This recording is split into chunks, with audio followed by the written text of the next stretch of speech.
¿Cómo están, hermanos? Estamos en septiembre del año 2020, todavía enfrentando la pandemia. Hemos visto huracanes, incendios, tornados, disturbios en las calles, conflicto político, dificultades económicas, enfermedades, hasta ranas.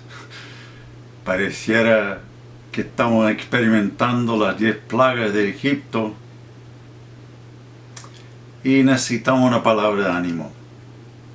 Creo que la carta de Pablo a los filipenses es una buena fuente de ánimo en estos tiempos. Es una carta apropiada para estudiar y leer en estos tiempos. En parte porque Pablo estaba sufriendo cuando escribió Filipenses. Los teólogos piensan que probablemente fue un tiempo en Roma cuando estaba en una casa, quizás con una persona que vigilaba, quizás también en cadenas. Pero leímos en Hechos, capítulo 28, que pasó 2 años encerrado en una casa como prisionero, con ciertas libertades, pero yo diría un poco peor que nuestra situación, pero me gustaría pensar que Filipenses se acerca un poco a la situación que enfrentamos porque nos sentimos encerrados en nuestras casas. No somos prisioneros, pero a veces nos sentimos así. Y lo interesante es que Pablo expresa muchas palabras de ánimo, de gratitud, y una actitud que es digna de imitar. Y algunos de los versículos importantes que vamos a estudiar hoy día están en el capítulo 4, empezando con el versículo 10. Filipenses 4, 10 al 13. Dice así Pablo: en gran manera me gocé en el Señor de que ya al fin habéis revivido vuestro cuidado de mí, de lo cual también estabais solícitos, pero os faltaba la oportunidad. No lo digo porque tenga escasez, pues he aprendido a contentarme cualquiera que sea mi situación. Sé vivir humildemente y sé tener abundancia. En todo y por todo estoy enseñado, así para estar saciado como para tener hambre, así para tener abundancia como para padecer necesidad. Todo lo puedo en Cristo que me fortalece. Quisiera destacar especialmente el versículo 13. Todo lo puedo en Cristo que me fortalece. Tengamos un momento de oración. Señor, gracias por tu palabra, por esta carta de Pablo a los filipenses. Pedimos que tú nos hables, Señor, que nos animes en estos tiempos un poco complicados y difíciles. En el nombre de Jesús. Amén. Este versículo yo creo que casi todo lo tenemos memorizado.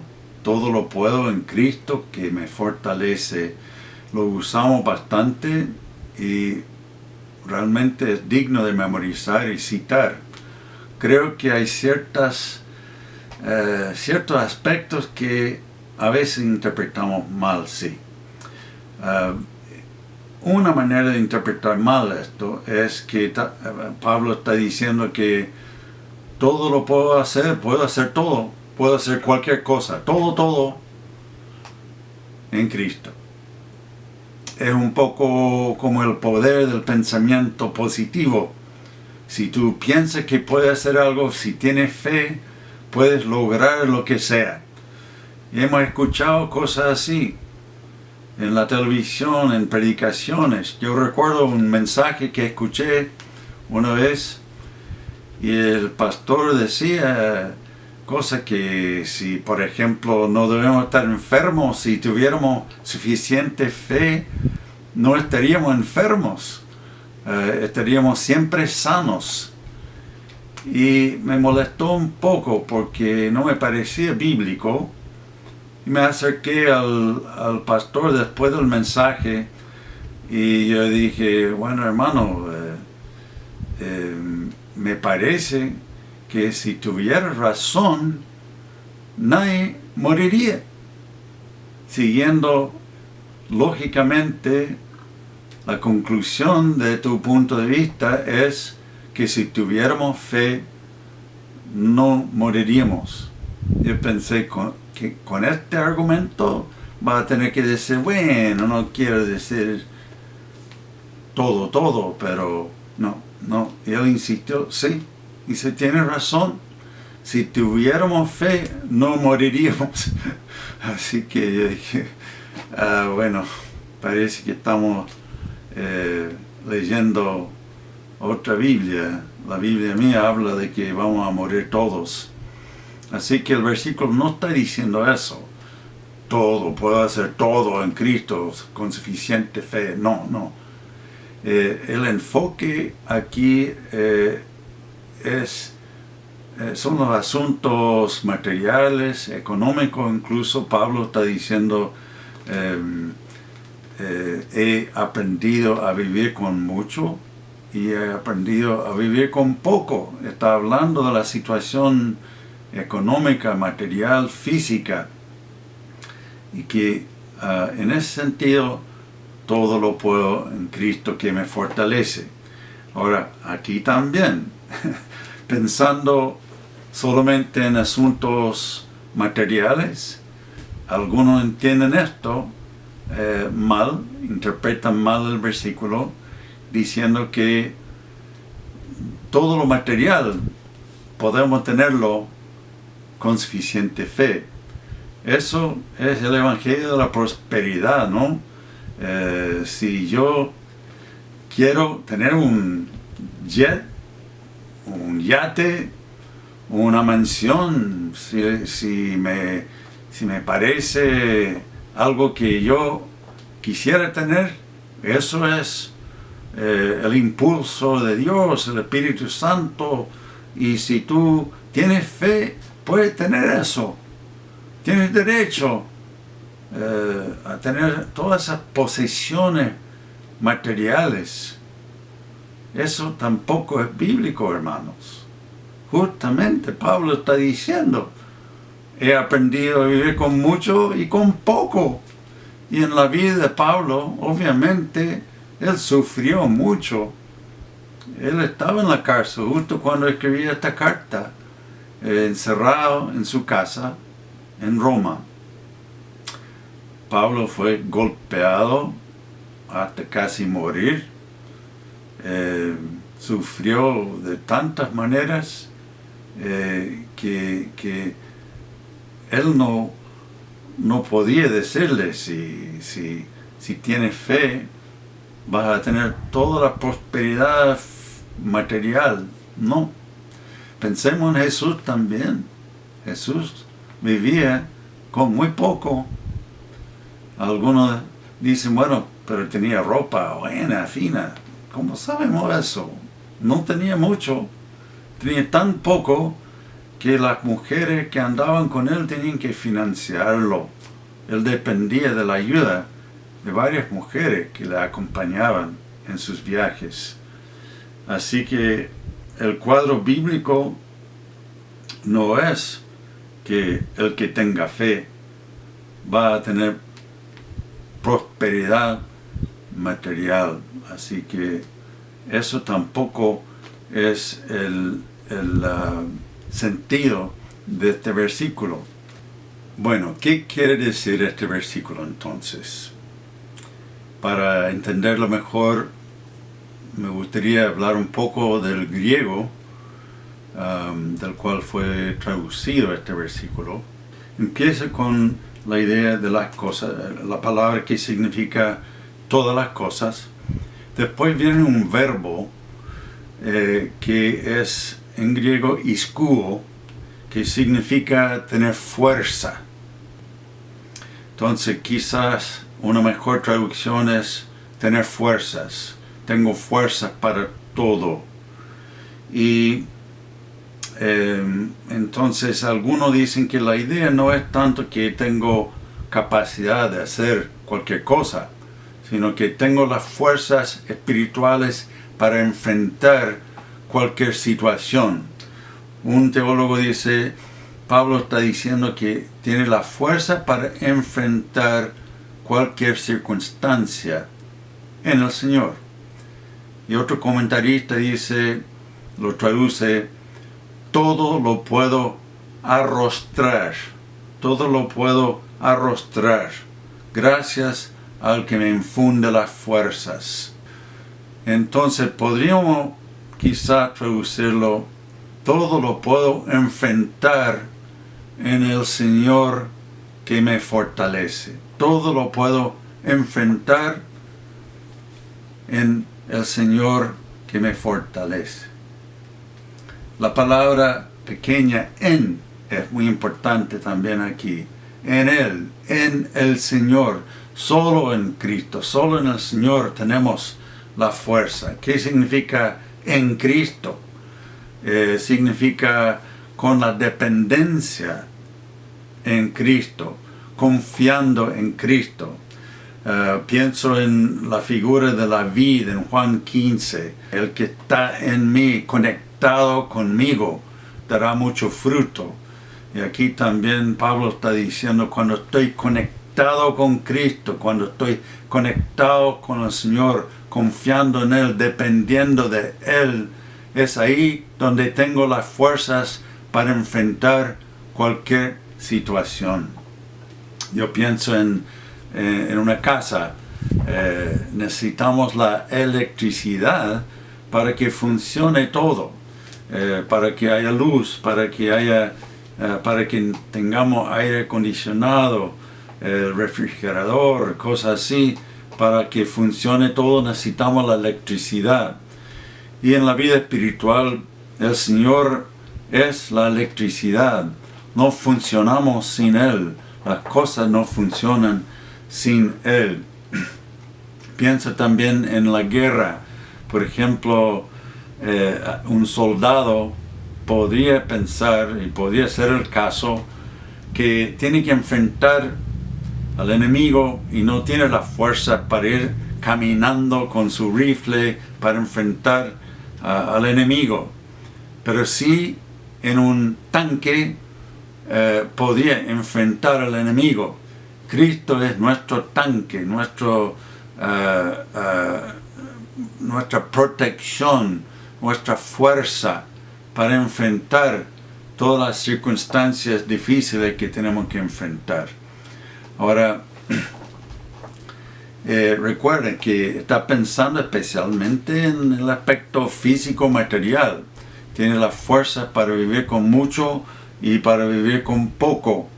Incluso habla en versículo 13 que él tiene el secreto, ha descubierto el secreto para vivir con mucho o para vivir con poco.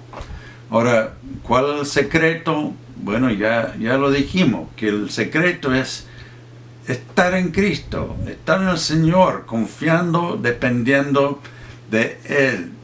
Ahora, hay algunas pautas más específicas también en el mismo capítulo 4 que Pablo menciona.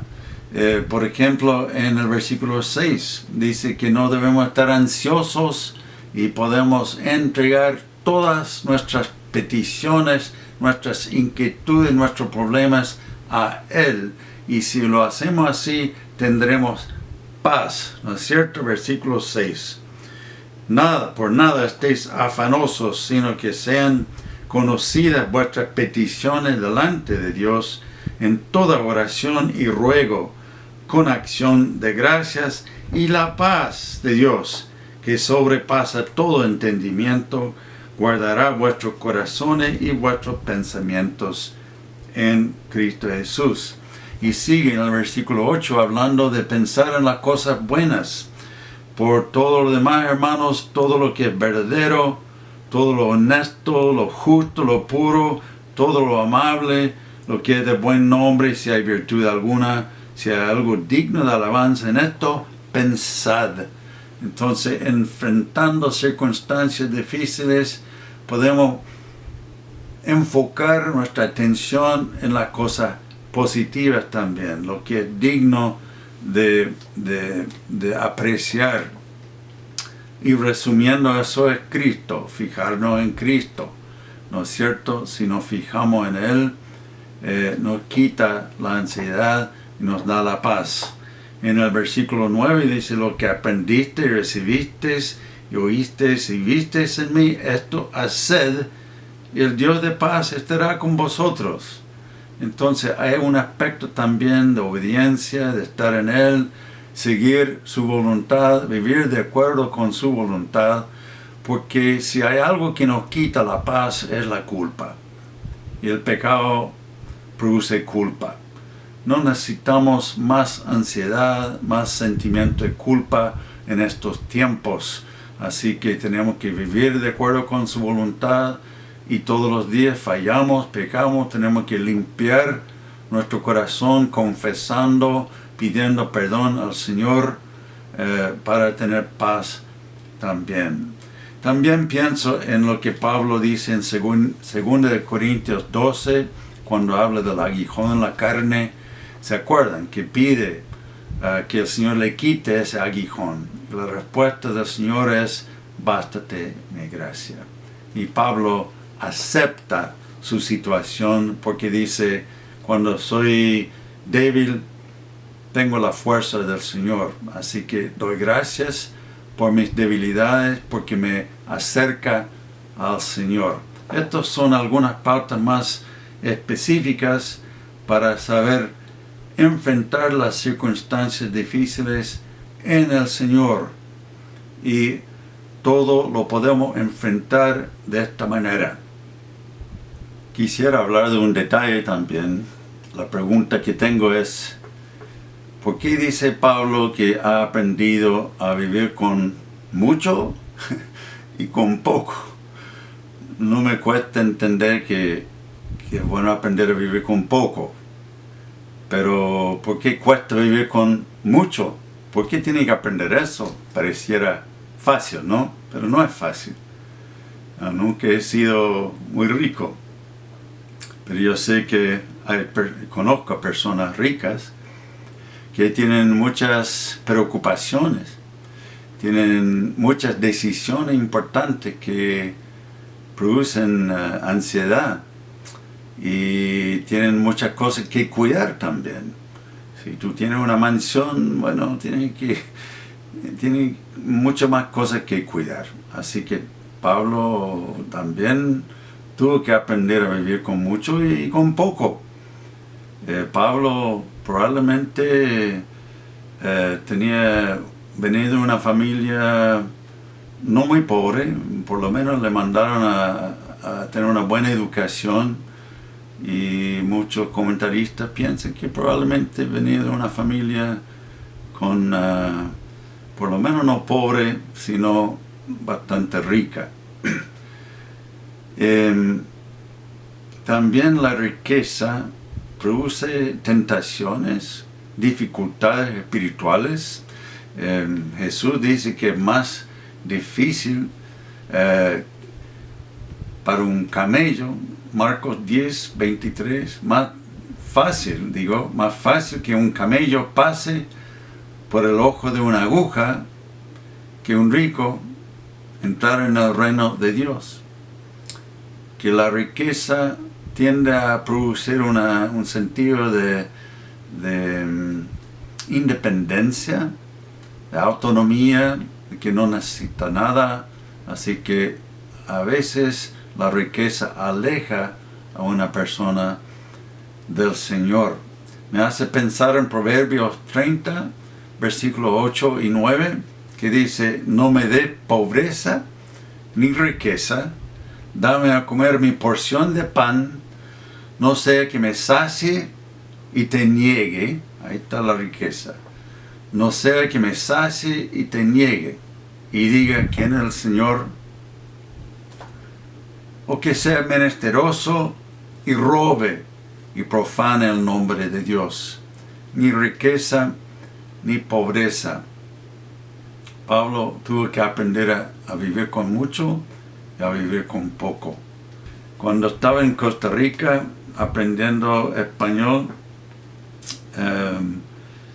fui a visitar al pastor de nuestra iglesia y para mi sorpresa vivía en una casa muy pobre, muy pequeña y muy pobre. Y saqué una foto del pastor con su familia frente a su casa. Y después fui a Estados Unidos, visité amigos, familiares. Tengo otra foto con una familia frente a una casa, no una mansión, pero una casa bastante grande. Y muchas veces he comparado esas dos fotos y me enseña algo. Porque el pastor y su familia en la foto en Costa Rica destaca la familia. La casa es pequeña, lo que se destaca son las personas. En la otra foto, con la casa grande, las personas se ven chiquititas. Y a veces es así. Cuando tenemos más, las personas tienden a tener menos importancia. He observado en mi experiencia pastoral, especialmente en Chile, que una familia que tiene suficiente, es difícil estar feliz si no tiene para comer, o para vestirse, o un techo. Pero con lo suficiente puedes estar bastante feliz siempre que te lleves bien con las personas en tu casa. Y al revés, si tienes mucho y no vives bien en armonía con las personas dentro de la casa, no puedes estar feliz. Bueno, Pablo dice, él aprendió el secreto de vivir con mucho o con poco. Y ese secreto es obtener su fuerza del Señor, poner su enfoque en el Señor. Entonces el secreto, cuando estamos enfrentando circunstancias difíciles, es fijar la vista en Cristo. Fijar la vista en Cristo. Correr la carrera, como dice en Hebreos, con la vista puesta en Jesús, el autor y el consumador, perfeccionador de nuestra fe. Nunca quitar la vista de Él. Eso es el secreto. Pensar en Cristo en su vida. Cuando pensamos en su ejemplo de vivir pobre pero estar feliz, con gozo y ánimo y mucha fe. Pensar en Cristo en el cielo, que está cuidándonos desde allá, y Él es nuestro sumo sacerdote que comprende nuestras luchas. Pensar en Él ahí también. Pensar en el Espíritu Santo, que es el gran consolador. Fijar la vista en Cristo, en el Señor, en el Espíritu Santo también. Hay un video que me gusta mucho acerca de muchas personas en el bosque. Cada persona llega a un sector en el bosque, cada uno con un saco pesado. Y empiezan a entregar su saco a otro hombre que tiene un saco más grande todavía. Y ese hombre en el medio recibe los sacos de todos y pone la cosa pesada en su saco más grande. Empieza a arrastrar el saco pesado. Lleva caminando, llega al río. Y se mete en el río y lleva el saco pesado para hundirlo en el río, pero él se hunde con el saco también. Y hay música en este video de tensión, de peligro, y tú ves que el hombre paja con el saco y no sube. Y esperamos que no sube. Pensamos que se ahogó. Y de repente sale del agua, respirando, está vivo. Y va caminando hasta la otra orilla del río, salvo. Eso sí que es un buen cuadro, una buena figura del Evangelio. Cristo recibe nuestros pecados y Él los lleva a botarlos en el río. Él se muere, pero resucita. Lo que quiero decir hoy día también, hermanos, es que eso es lo que hace Cristo con nuestros pecados, pero también lo hace con nuestros problemas. Todos los problemas. Podemos llevar nuestro saco a Él.